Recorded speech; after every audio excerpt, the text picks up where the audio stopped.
Okay, hi everyone. Some of you I've seen before, and for those of you who are new, welcome back. My name is Stephanie Jordan. I'm the local food program manager at Sustainable Solano. And this is one of many classes that we are doing virtually and hopefully live someday. It's part of a specialty crop block program grant that we have from CDFA, and the purpose is to raise awareness of specialty crops, which are grown here in Solano County by our local farmers. This is also part of a larger vision to create a more sustainable and resilient local food system in the county and in the region. And more on that can be found on our website at sustainablesolano.org. So welcome to the class today. This is all about strawberries. I got notes like pasted everywhere here. We are doing two recipes today. Normally I just do one, but these are both very simple. And so I thought I would squeeze in two things. The first is a balsamic-glazed strawberry salad with mixed greens and pine nuts and goat cheese. And the second is a easy refrigerator strawberry jam. And so Allison, if you would like to share the recipes really quick, she's going to do a share screen and you can see them quickly. These are also on our website or will be posted. I think I sent them to Allison a little late, so I don't know if they're up there yet, but they will be soon. So here's the recipes. You can download a PDF of these if you want to print them out, or you can just reference them from the website. So I have the ingredients and then I have the procedures. The jam only has 3 ingredients, so that one's pretty simple. You're welcome to check it out while we're talking, or print it and do it later. So, okay, thank you very much, Allison. So the quantities that I'm going to do today are pretty much the same as what's on the recipe. Sometimes I have them and alter them because, you know, I'm not cooking for a large group of people, but I think I'm just going to kind of follow it straight through. So I went ahead and did the first step on the salad, and I'm going to kind of bounce between the recipes, you know, as I'm prepping, and we're going to be going back and forth a bit. So on the salad, I have, here's my berries for the salad. Let me set these aside.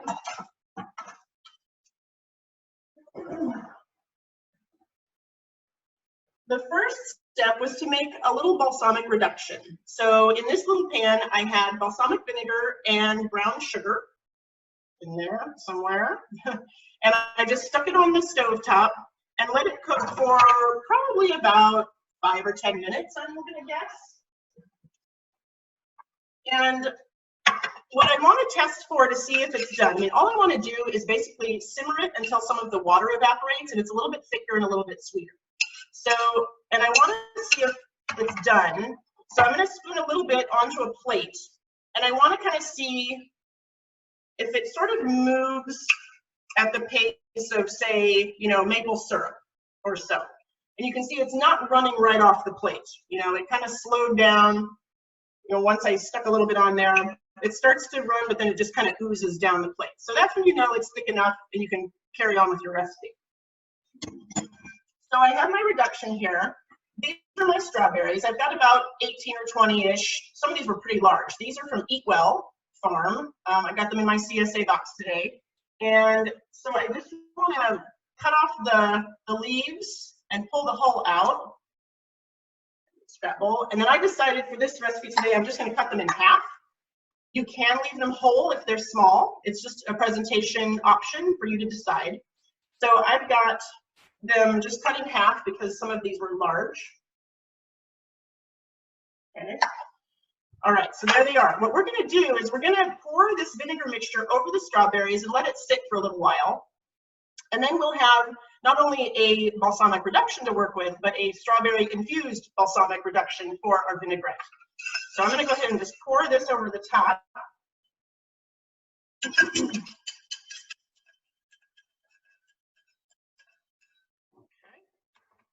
Give it just a very gentle stir. I don't want to over mix too much. Okay, and my balsamic is still kind of warm, so it'll start to pull the juices out of the berries and create a little pool on the bottom. All right, that's that for right now. I'm going to put this over here.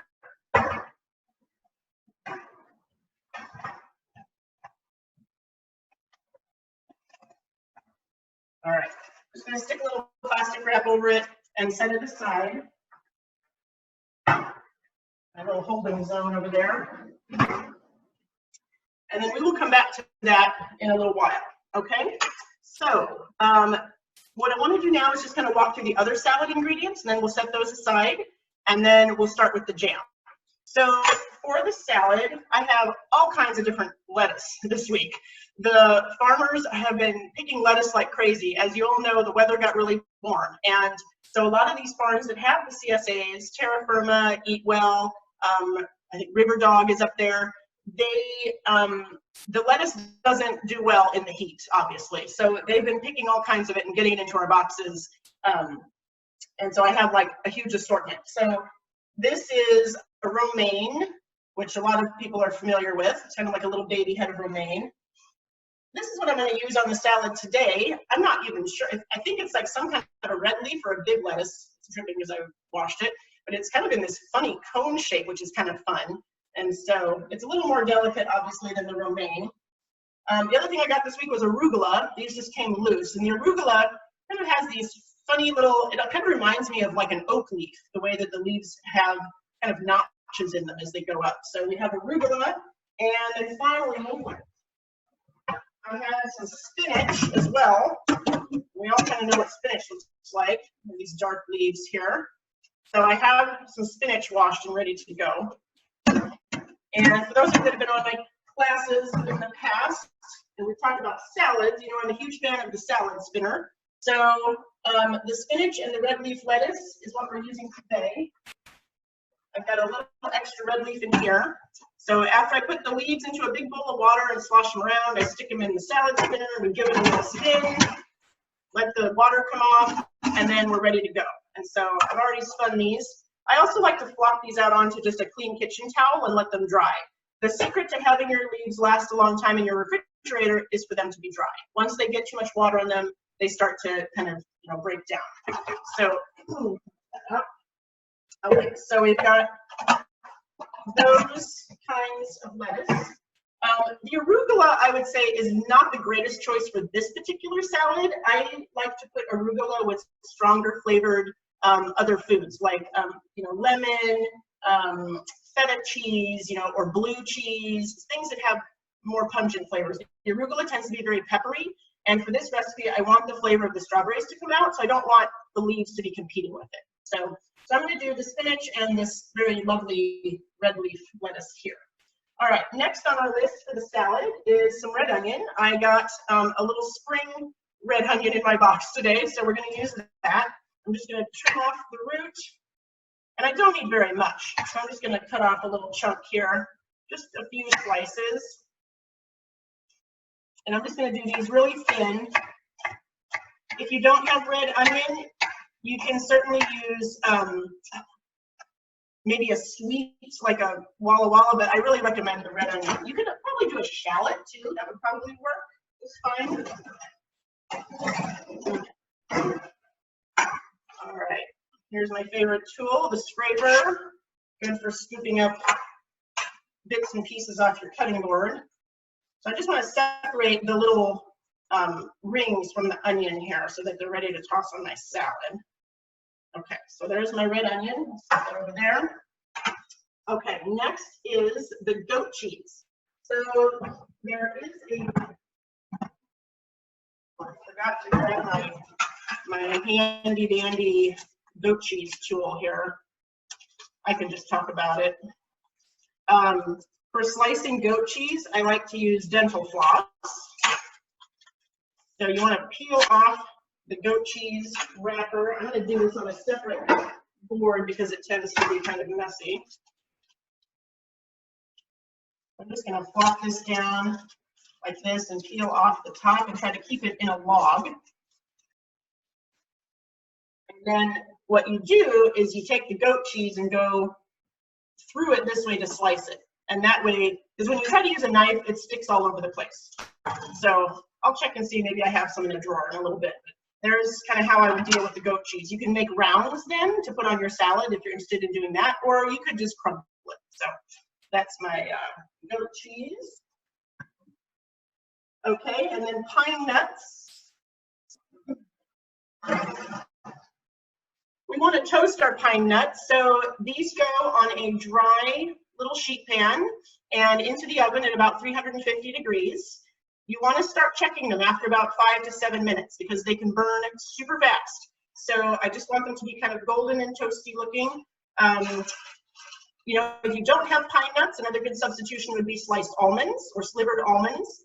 Also, I think pecans would go really well with this recipe too. So the pine nuts or any of those other nuts, walnuts maybe, but I think I would go toward the almonds or the pecans first. Okay, so there's my pine nuts. All right, and I think that those are all the elements of the salad, and they're pretty much ready to go, with the exception of my goat cheese over there. Okay, so let's move on to the jam. I'll get the jam done, and then we will circle back and assemble the salad at the end of the class. So for the jam, it's only 3 ingredients, really simple. What I did first is I weighed out my strawberries before I washed them, so I wouldn't have the weight of the water interfering with the weight of the strawberries. So I used a little salter digital scale, looks like this. What I will do also too is once I'm done chopping them up, we'll stick them in a measuring cup and we'll see how much it is, so that if you don't have a scale, we can see approximately what the volume is. So I'm just going to rough chop these. They're hulled and kind of ready to go. We're going to do more mashing of them in the pan. So for right now, I'm just going to go through and finish rough chopping the ones that are already halved. Again, there's my bench scraper, otherwise known as a pastry scraper. Very handy for scooping up sticky things off your board, like garlic, ginger, etc. I meant to get a few of these chopped before class and didn't quite make it here, so this won't take too long. These strawberries I'm using for the jam are from Terra Firma Farms.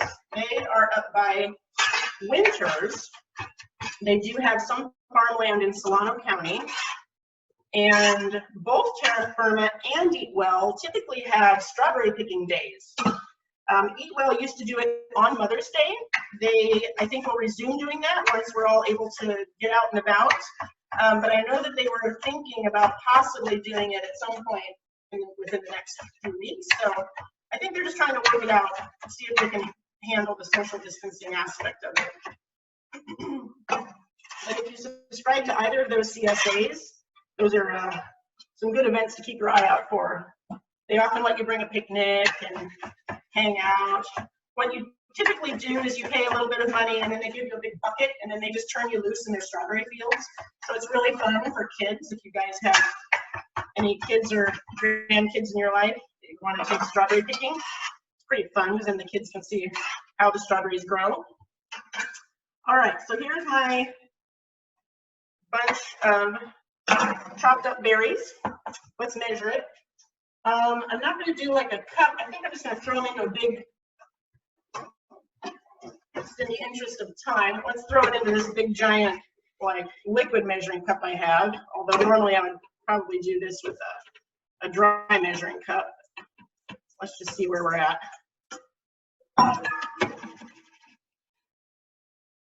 Okay, so this is pretty much right at a quart, maybe a heaping quart. So about, you know, a liquid measuring cup quart worth of strawberries. Okay. All right, so that goes into our pan.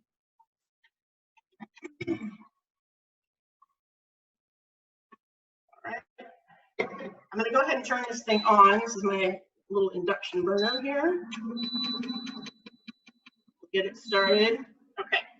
Next is some sugar.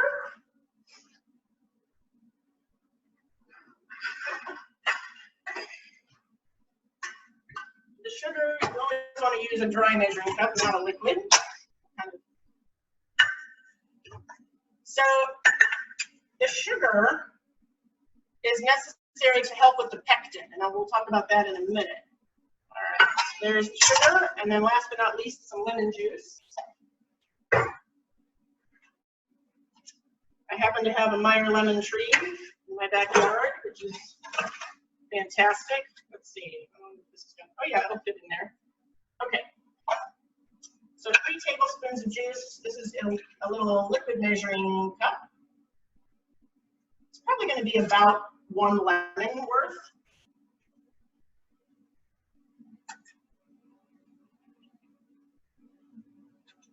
Okay. Got a little bit of a seed there. Okay, there we go. There's my lemon juice.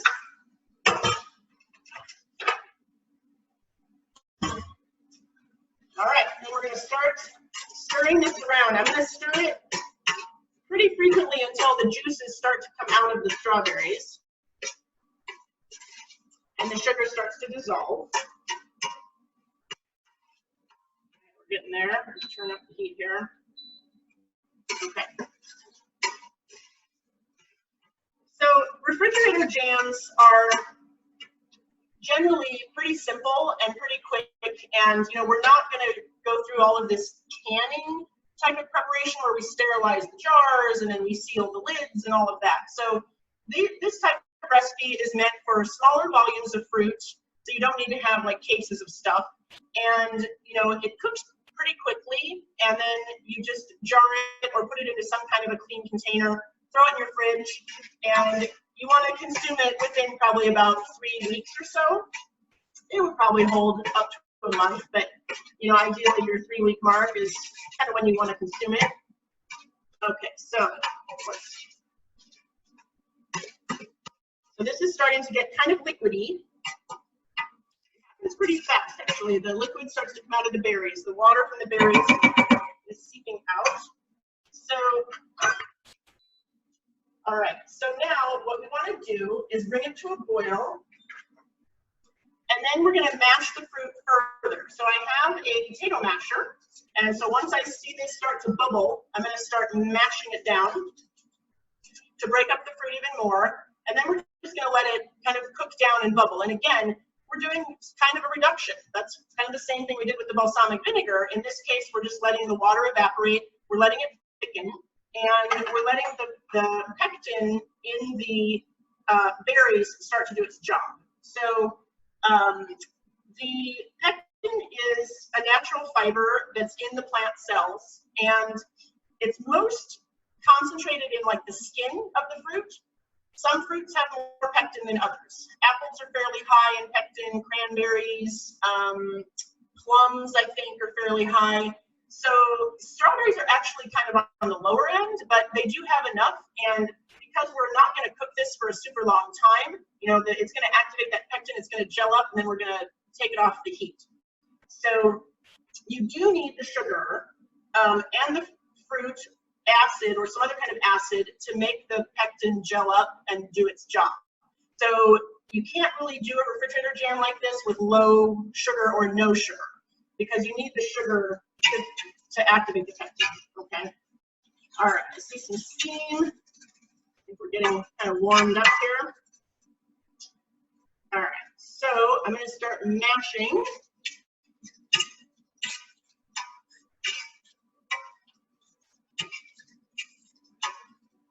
And I'll try to pull out a little bit and show you about what it looks like once we get the mashing business done here. I just want to break this down.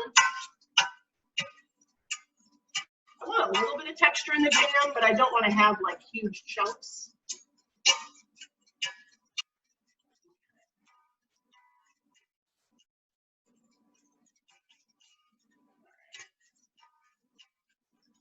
I think while this is cooking, I might jump back to the salad and talk a little bit more about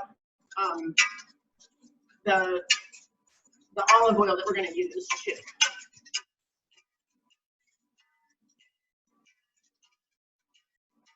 Okay. Pretty good. I want a little bit more mush.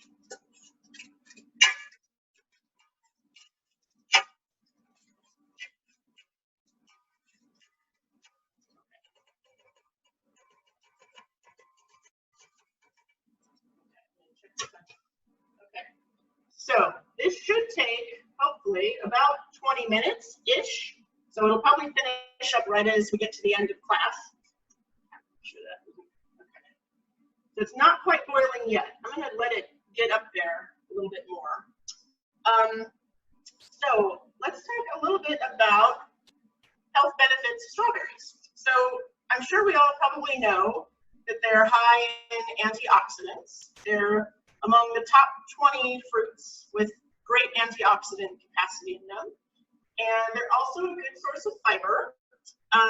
They have, of course, lots of vitamin C, and I think I was reading that about 8 large strawberries has more vitamin C than an orange. So you can always go to them for your vitamin C if you'd like. And they also have potassium and manganese, which is kind of an oddball nutrient. Okay, let me see here. I'm going to use this thing to scoop. Okay, starting to boil.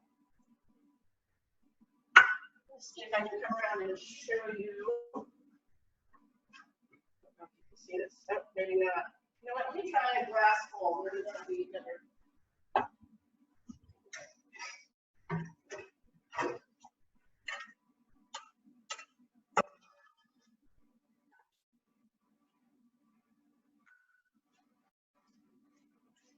So it's still pretty liquidy. You know, I can kind of swirl it around. It's got some chunks in there. I don't know if you can really see that. So there's still, the fruit hasn't completely broken down. There's still some liquid. And it's now like boiling pretty vigorously in here.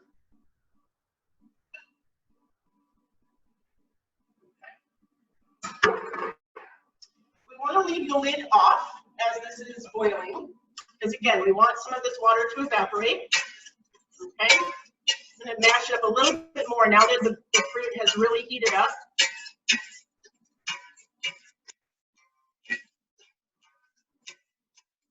Okay, that looks pretty good.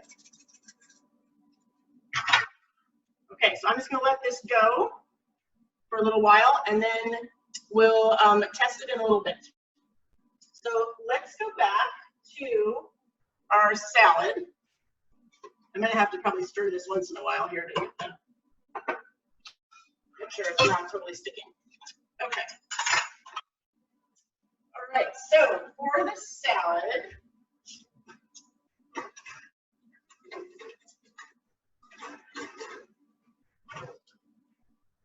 let's make our vinaigrette.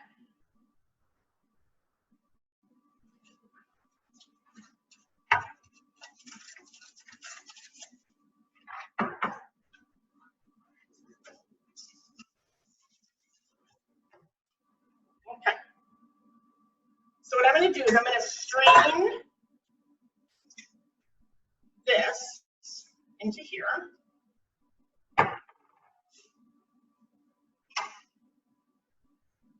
Kind of gently move these around. Okay, there we go.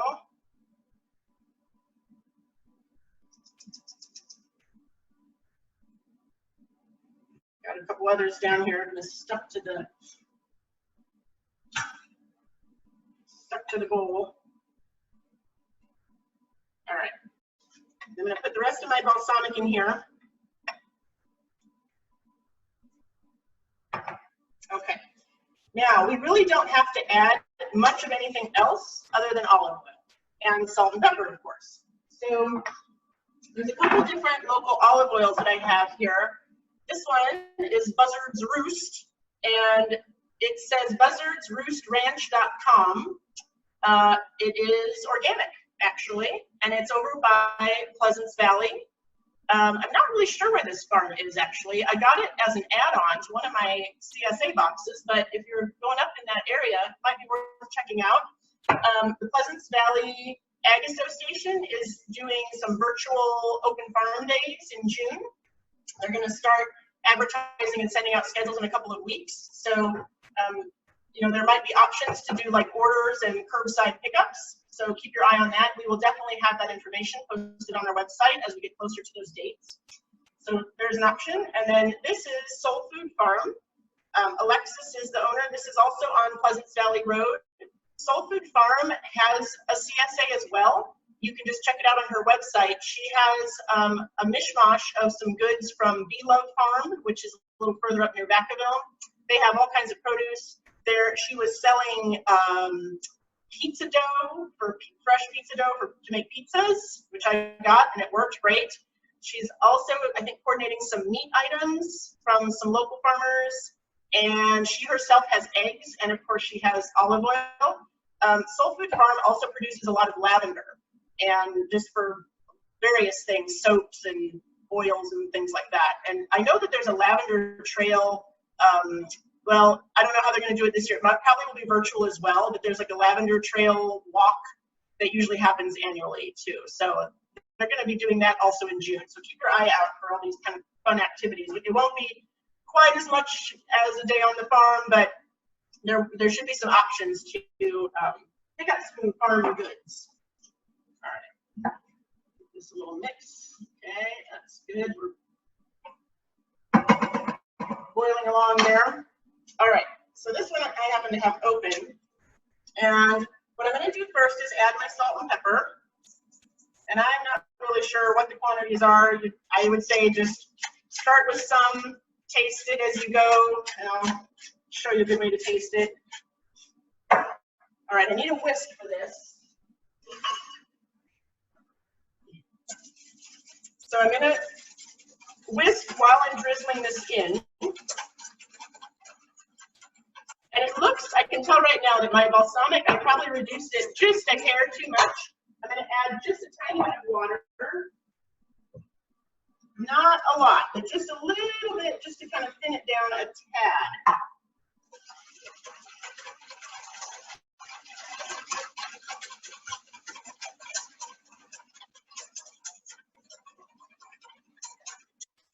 So I would say start with approximately equal parts olive oil and your vinegar mixture. You know, because we added the sugar, this is not going to have the same kind of like bite as, you know, a regular vinaigrette with the straight vinegar. So you probably won't need as much olive oil. We want to have it to be sweet and savory kind of at the same time.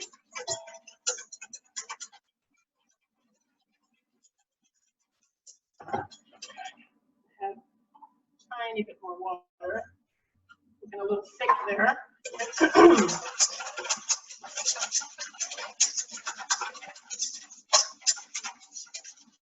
Okay, now to taste, I'm going to take a leaf, kind of dip it in a little bit, and see what I need. Because you're going to be eating it on leaves, so when you take a spoonful of it, you sometimes don't get quite the same flavor and the same intensity as you would if you're just using a leaf. I think I want to add a little more olive oil. I'm also going to add more salt and pepper.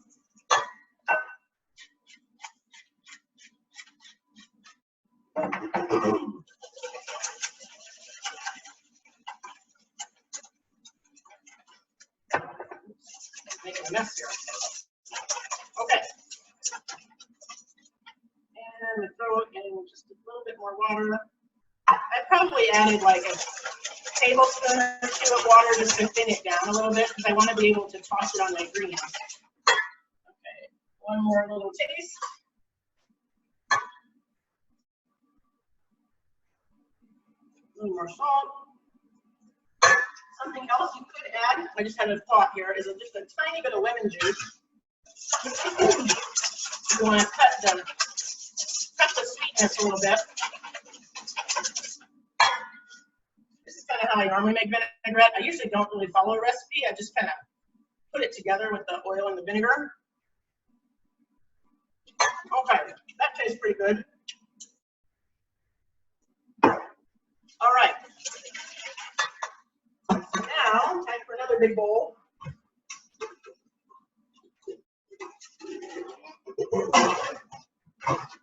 I'm going to toss my greens and my onion in here. Let's see, I need this. Oh, yeah. So in goes my red leaf lettuce. And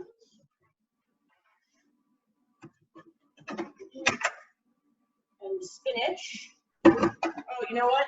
I remember Alice and I were talking about how it'd be good to use a clear bowl for this. So I'll use my salad spinner bowl here. That way you guys can kind of see it happen a little bit better. Okay. So I'm going to do a mixture of the spinach and the red leaf lettuce. I have a little more of the red leaf in my fridge, which I think I'm going to grab. Okay, this is clean and ready to go.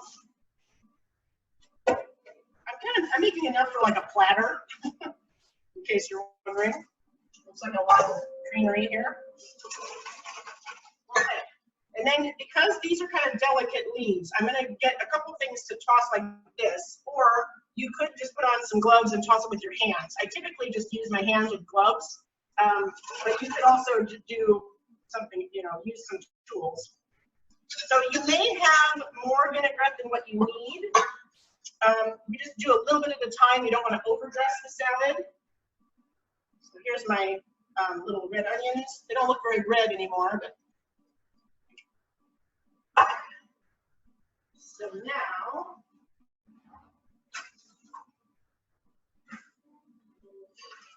we'll do these items. So we're going to kind of toss it like this. I'm going to grab it from the sides and kind of move toward the middle and then lift it up.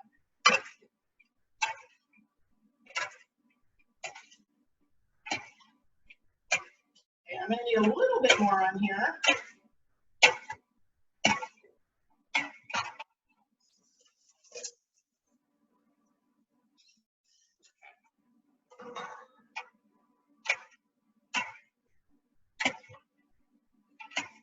Okay, that looks pretty good. So whenever I'm serving salad, I tend to do it on a platter and not in a bowl because the goodies will fall to the bottom, and then you kind of miss out on some of the yummy ingredients. So I'm going to do this. This is something I've had for years. It's just a big platter. It's got a little bit of a lip so that your, you know, so that things don't run off of it. Give our jams a stir here. Coming along. Almost there. Okay, so here's my platter. I'm going to put my greens down on my platter. This way people can get all of the parts of the salad. You know, if it's in a big giant like salad bowl, everything that's heavy falls to the bottom, and then you have to kind of scoop it. And every time you start scooping it up like that, then, you know, things get bruised, and it's not as easy of an ordeal to get your salad from the serving vessel onto a plate.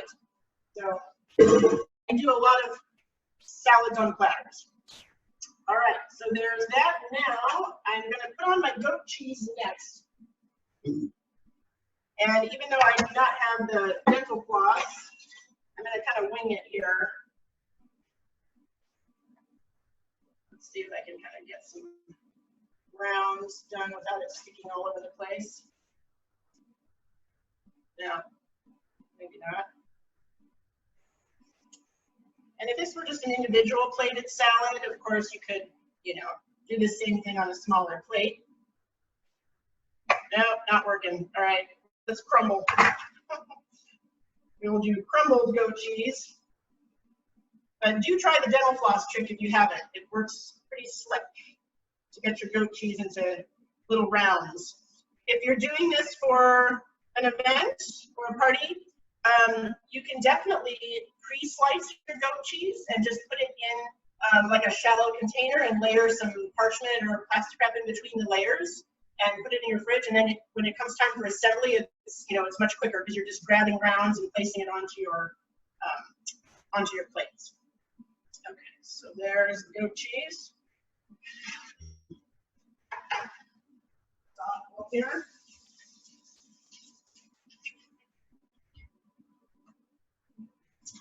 All right, let me just check here. We've got the greens, the onion, goat cheese. Yep, then we have our strawberries.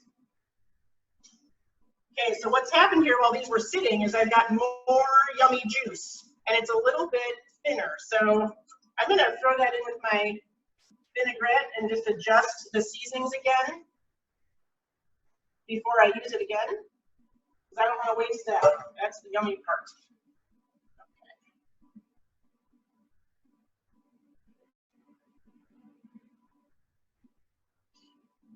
So again, this is kind of just a really simple recipe.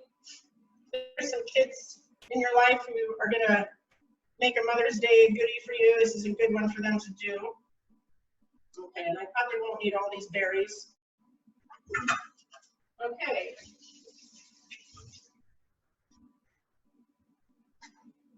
I'm gonna put black pepper over everything. If I had goat cheese rounds on here, I would definitely want to pepper the rounds. I think it makes the goat cheese just look a little nicer presentation-wise. So I'm just gonna do a little bit of that. And then sprinkle my pine nuts on top, and then we are done with that.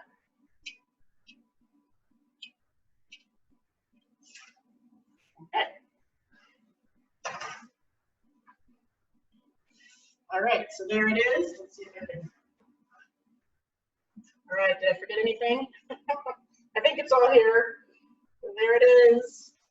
And the berries, as you can see, they kind of have a nice little shine to them from the balsamic.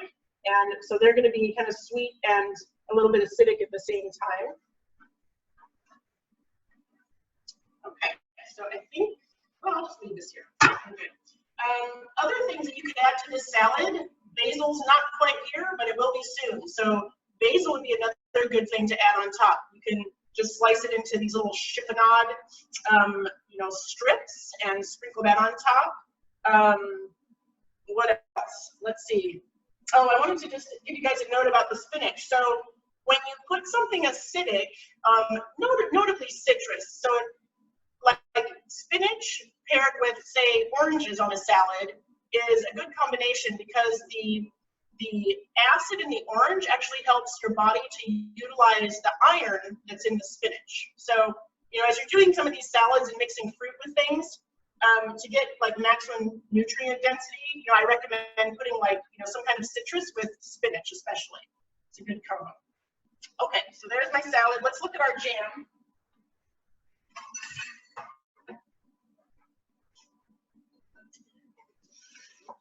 Okay, we are almost there. It's been boiling away over here. You've probably seen all this steam happening. So what I'm looking for,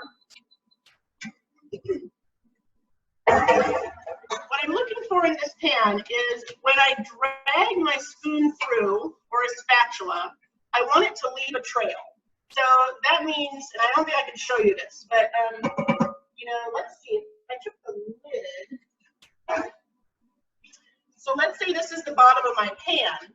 So as I scrape through, you're gonna have, this is my trail, which you can kind of see. So after I swipe my spoon through, you want the jam to not fill in that trail immediately. You want it to kind of ooze back together. So, I'm just using a kind of a wooden spoon, but it has sort of a flat edge to it here. So that's what I want to look for.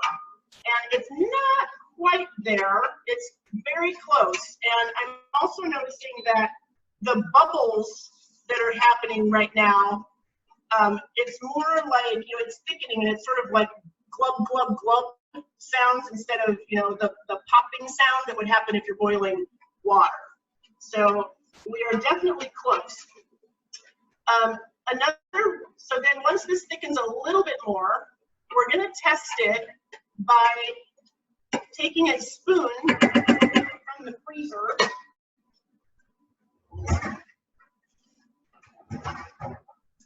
and I'm going to dip this in. I just had this sitting in my ice machine thing. I put some parchment paper down on top of the ice cubes and then put my spoon down, because otherwise what will happen is the ice cubes will stick to the spoon and then you've got stuff in your spoon. So I'm going to dip this in. So that ran off, so it's sticking to the spoon, and it kind of fell off in clumps. It's a little runny, but we want to see these like clumps of things falling off and not just really runny jam. And it's also kind of sticking to the spoon. So there's test number one. We want it to kind of you know, be congealing, which is showing me that the pectin is doing its job, and it's almost there. Okay, I think we just need a few more minutes here. So let's see if there's anything else I want to tell you.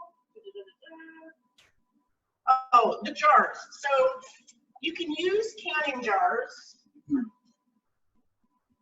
I happen to have some little jam jars. You can reuse jam jars. Just make sure you run them through your dishwasher on hot, or wash them with really hot water. You know, this is one of these with the 2-part lid thing, but really any clean container will do. I recommend using glass and not plastic, because we are going to dish this up when it's still hot, so you don't want the acids to interfere with the plastic or melt your plastic. So find some little glass jars, and you can totally reuse other glass jars that you've had from other products.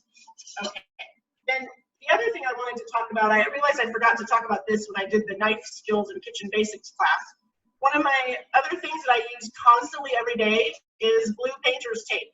And what I use it for is labeling, because we're all probably doing a lot more cooking right now, and I'm losing track of what I made when. Typically, the rule is you want to consume what you've prepared and kept in the fridge within 7 days. And so, you know, I typically try not to go longer than 7, and that's what the rules are for restaurant chefs too. It's like if I, you know, chop up or prepare a sauce, I can keep it in there for 7 days and still serve it. And then, oh, did somebody make a salad and they're showing it on the, look at that, awesome. So anyway, I use a lot of this painter's tape because, you know, it comes off of lids really easily. So the blue tape and the Sharpie, I'm constantly using every day. And I'm just putting today's date. So I think, what is it, the 9th, I think? 9, help me. It's roughly the 9th, I believe. That way I know when the heck I made this. And I mean, again, this is going to keep much longer than some other prepared food.